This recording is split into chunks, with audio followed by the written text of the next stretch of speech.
Bismillahirrahmanirrahim. Assalamu alaikum. Welcome again. And this is the part 2 of chapter number 1. Hopefully ये 3-4 parts में cover हो जाए. अभी हम जो पढ़ने जा रहे हैं that is the organelles of cytoplasm. ठीक है. वैसे तो मैंने कहा था कि ऑर्गेनेलिस पर नहीं पढ़ाना क्योंकि this is very simple and very basic things. बहुत आसान लिखा हुआ है पनगजा में. You can just read it and you can understand it. पर कुछ चीज़ें जो थोड़ा सा प्रॉब्लम कर सकती हैं, so I thought let me share that things with you guys.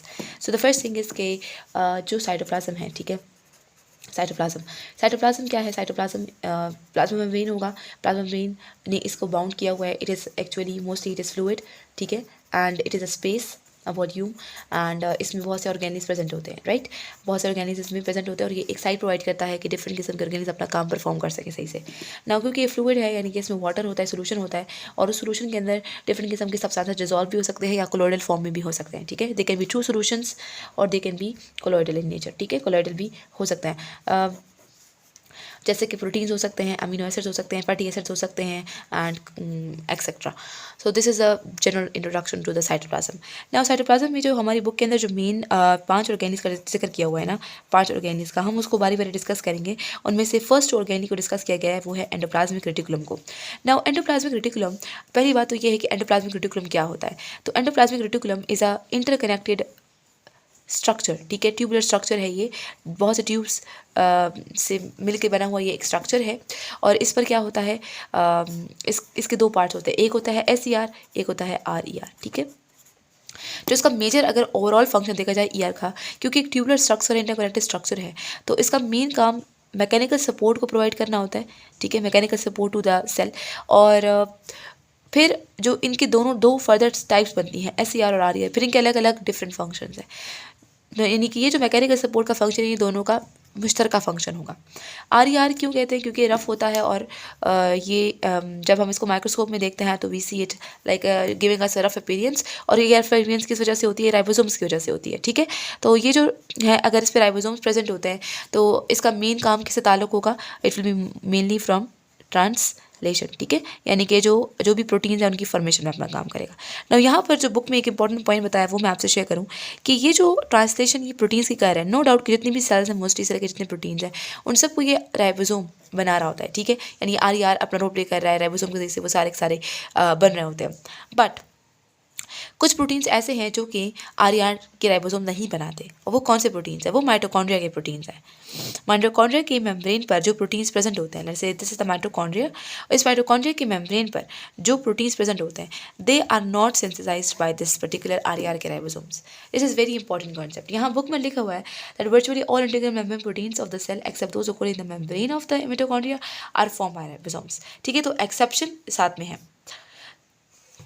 Next चीज़ क्या है? नेक्स्ट चीज़ जो RER का काम होता है वो ये है कि ऐसा नहीं है कि बस प्रोटीन्स जो जिस तरह के प्रोटीन्स चाहे किस तरह भी हों, लंगड़े हों, लूले हों, जिस तरह भी हों, बस प्रोटीन्स बन गए तो बस यही इनका काम है. नहीं, क्वालिटी को भी चेक किया जाता है, ठीक है. क्वालिटी भी चेक की जाती है कि क्या ये जो प्रोटीन बना है इसकी फोल्डिंग सही से हुई है कि नहीं, ख़राब तो नहीं है, कोई प्रॉब्लम तो नहीं है, कोई मिसहैप आई कैन से तो नहीं हुआ इस बेचारे प्रोटीन के साथ. तो वो सब चेक किया जाता है. और इसके लिए इस RER के अंदर प्रेजेंट होते हैं 3 मॉलिक्यूल्स जो कि प्रोटीन की क्वालिटी को चेक करने के लिए प्रेजेंट है. और इन मॉलिक्यूल्स को हम क्या नाम देते हैं? सेंसर मॉलिक्यूल्स का. सो सेंसर नाम को you have to keep in mind. Now next जो बात है ये है एक अगेन द साइड बॉक्स. तो साइड बॉक्स में हमें जो एक एग्जाम्पल दी हुई है कि मिस फोल्डेड प्रोटीन्स की एक क्लिनिकल दी हुई है वो ये है कि एमाइलोइडोसिस. अब मुझे इसकी प्रोनाउंसिएशन में प्रॉब्लम है, मुझे लग रहा है प्रॉब्लम है इसमें, लेकिन बस इसकी स्पेलिंग भी शायद गलती क्यों है, लेकिन बस इतना है कि आपको कंसिडर कर लो कि बस एमाइलोइडोसिस है, जो भी कहते हैं इसको. अच्छा, ये एक्चुअल में एक ऐसा प्रॉब्लम है जिसमें क्या होता है कि म्यूटेशन की वजह से, कॉज क्या है? म्यूटेशन की वजह से प्रोटीन्स जो सही से फोल्ड नहीं हुए थे, नॉट प्रॉपरली फोल्डेड प्रोटीन्स जो होंगे, वो क्या करने लग जाते हैं? वो एक्यूमुलेट होने लग जाते हैं, जमा होने लग जाते हैं. किस में? हमारे डिफरेंट बॉडी ऑर्गन्स के अंदर, ठीक है. हमारे डिफरेंट बॉडी ऑर्गन्स के अंदर वो एक्यूमुलेट होने लग जाते हैं. वो जो प्रोटीन्स जो कि नॉट प्रॉपरली फोल्डेड हैं उन्हें हम क्या कहते हैं? एमाइलॉइड्स कहते हैं, ठीक है. एमाइलॉइड्स यानी कि प्रोटीन्स जो कि प्रॉपरली फोल्डेड नहीं है. ये प्रोटीन्स क्या कर रहे हैं? ये एक्यूमुलेट हो रहे हैं हमारे डिफरेंट पार्ट्स के अंदर बॉडी के. और इसको क्या कहा जाता है? इस पूरे प्रोसेस को, इस डिजीज़ को कहते हैं एमाइलोइडोसिस. नाउ एमाइलोइडोसिस में कौन सी एग्जाम्पल्स आती हैं? जैसे कि we have the Alzheimer disease. Parkinson disease. इसी तरह से हंक टिंक टोंग डिजीज़, ये हंक टिंक टोंग डिजीज़ हो गया। इसमें ये ब्रेन से रिलेटेड एक डिसऑर्डर होता है जिसमें एक पार्ट ऑफ द ब्रेन वो हो जाता है, डिजेनरेट का जाता है। अल्जाइमर डिजीज़ है, पार्किंसन डिजीज़ है, ठीक है। Along with that we have other disease as well, जैसे कि जो भी बस न्यूरोलॉजिकल डिजीज़ हैं, एंसेफेलोपैथीज़ हो गई, ये सारी की सारी। एंसेफेलोपैथी मतलब जब ब्रेन का कोई पार्ट ना हो। तो ये तमाम की तमाम डिजीज़ न्यूरोलॉजिकल डिजीज़ हैं और इनका कहीं ना कहीं रिलेशन विद द एमेलोइडोसिस आता है। एमेलोइडोसिस में ये तमाम की तमाम डिजीजेस आ जाती हैं, ठीक है।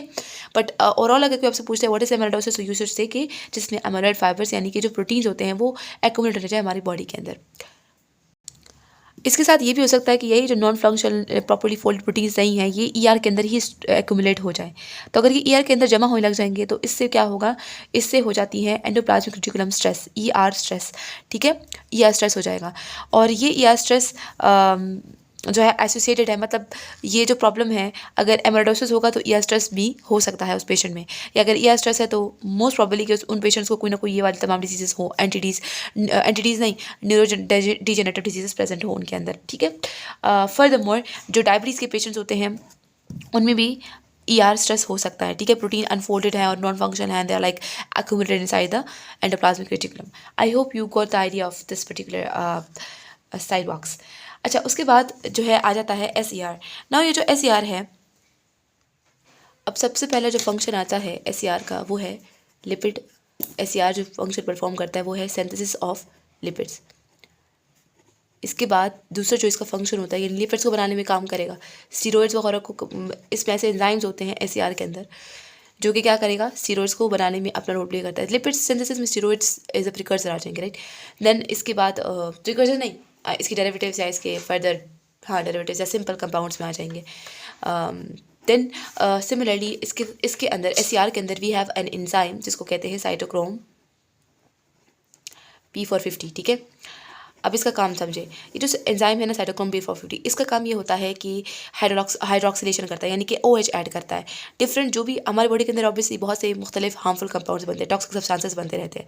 सिमिलरली बाहर से भी जो है ना हम टॉक्सिक सब्सटेंसेस देते रहते हैं। एंडोजीनस जो बॉडी के अंदर बने, एक्सोजीनस जो हमने बाहर से लिए, ये बॉडी के अंदर प्रेजेंट है, मेटाबॉलिकली बनते हैं, ठीक है, बहुत से प्रोसेसेस में। अब ये क्या करता है साइटोक्रोम P450, ये एंजाइम जो एससीआर के अंदर है ये OH यानी हाइड्रोक्सिलेशन कर लेता है इन कंपाउंड्स की, ताकि ये इजीली हम बॉडी से बाहर निकाल सकें।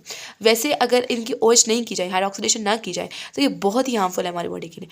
तो हम चाहते थोड़ा सा लेस हार्मफुल सब्सटेंसेस बन जाए ताकि बॉडी बेचारा इसको कम से कम बाहर निकाल सके और इतना हार्मफुल ना हो वो उनके लिए। तो this is the basic thing of the cytochrome P450। उसके बाद जो है along with that toxic substances को भी रिमूव करता है। Then we have one more thing कि एसईआर, जैसे हमने डिस्कस किया था इससे पहले वाले पार्ट में, कि जो एसईआर होता है ये क्या कर रहा होता है, ये पर ऑक्सीसोम इससे बड़ा ऑफ करके बन सकते हैं। तो एसईआर जो है पर ऑक्सीसोम्स डिफरेंट ऑर्गेनेल्स को जैसे लाइसोसोम्स और पर ऑक्सीसोम्स की फॉर्मेशन में अपना रोल प्ले करता है। तो ये है एसईआर के बारे में। अब इसके साथ एक जो साइड बॉक्स दिया हुआ है, इस साइड बॉक्स में हमें राइबोसोम्स के बारे में बताया है। ये जो राइबोसोम्स होते हैं, जैसे कि हमने डिस्कस किया कि ये राइबोसोम्स का काम क्या होता है, प्रोटीन्स को बनाना, प्रोटीन सिंथेसिस करना। नाउ कुछ राइबोसोम्स जो हमने डिस्कस कर लिए थे इन द ईआर के केस में, आरईआर के केस में, कि ये आरईआर के साथ अटैच हुए होते हैं और इनका काम होता है मोस्टली सेल के प्रोटीन्स बनाना। अब यहाँ पे थोड़ी सी आप वो कर लो, एडिशन कर लो कि जो इंटीग्रल प्रोटीन्स होते हैं ना, मेम्ब्रेन की इंटीग्रल प्रोटीन्स, उनको बनाने का काम आरईआर के राइबोसोम्स का होता है, ठीक है। लेकिन इस केस में भी जो माइटोकॉन्ड्रिया के मेम्ब्रेन के प्रोटीन्स होंगे वो आरईआर के राइबोसोम्स नहीं बनाते। अब ये जो राइबोसोम्स है ये वो वाले राइबोसोम्स है जो फ्रीली मूव कर रहे हैं साइटोप्लाज्म के अंदर। ये सेल है, इधर फ्रीली मूव कर रहे हैं, ठीक है। और ये जो फ्री हम कह रहे हैं ना, इसका मतलब ये है कि ये जो साइटोप्लाज्म है इसके अंदर साइटोस्केलेटन भी प्रेजेंट होता है, ठीक है। लेट्स से ये नेटवर्क ऑफ साइटोस्केलेटन है, तो इसके साथ बाउंडेड होते हैं, ये फ्री राइबोसोम्स है। Like they are not associated with the RER, so they are the free ribosomes, but they are still bounded to still in relation to that of the cytoskeleton, ठीक है। अब ये जो ribosomes proteins बनाएंगे ना, ये proteins कहाँ जाते हैं, ये प्रोटीन्स कहाँ जाएंगे, ये प्रोटीन्स जो होते हैं या तो इसको हम माइटोकॉन्ड्रिया या न्यूक्लियस जो डबल मेम्ब्रेन ऑर्गेनेल्स है ना उनको दे देते हैं, या फिर ये जो प्रोटीन्स होते हैं ये प्रोटीन्स सेल के अंदर रहेंगे। अच्छा, एक तो पहला बात याद रखनी है कि सेल के अंदर रहेंगे, सही है। और फिर या तो ये जो है चले जाते हैं यानी साइटोप्लाज्म में रहेंगे, या फिर ये जो है जो ये मेम्ब्रेन बाउंड ऑर्गेनेल्स होती हैं उनको दे दिए जाते हैं, ठीक। या फिर ये भी हो सकता है कि सेल जो है इन प्रोटीन्स को खुद अपने कामों के लिए इस्तेमाल कर ले within the cell, within the cytoplasm. उसके बाद नेक्स्ट जो चीज़ डिस्कस की गई है वो ये है कि जब हम सेल फ्रैक्शनेशन करते हैं, ठीक है, इस चैप्टर के आखिर में आएगा भी सेल फ्रैक्शनेशन, डिफरेंट ऑर्गेनेल्स को अलग करने का जो प्रोसेस किया जाता है, तो हम उस पर सेंट्रीफ्यूज करते हैं। एक प्रोसेस होता है जिसको हम सेंट्रीफ्यूगेशन कहते हैं। सेंट्रीफ्यूगेशन में हमें बहुत ज़्यादा स्पीड से किसी उस पर्टिकुलर सेंट्रीफ्यूज मशीन को रोटेट करवाना होता है। तो उस दौरान जो है जब हम ये सेल फ्रैक्शनेशन का प्रोसेस कर रहे होते हैं तो जो एंडोप्लाज्मिक रेटिकुलम है, ठीक है, let's say this is endoplasmic reticulum. ये जो एंडोप्लाज्मिक रेटिकुलम होता है इसका जो ये पूरा नेटवर्क बना हुआ है विद इन द सेल जो होता है, लेट्स ये सेल है ना, तो इस सेल के अंदर उसका पूरा एक नेटवर्क होगा। एक मिनट, अच्छा, ये सेल है ना, इस सेल के अंदर इसका पूरा एक नेटवर्क होगा। लेट्स ये पूरा नेटवर्क है, आई डोंट मैंने कैसे बनाया लेकिन बस है।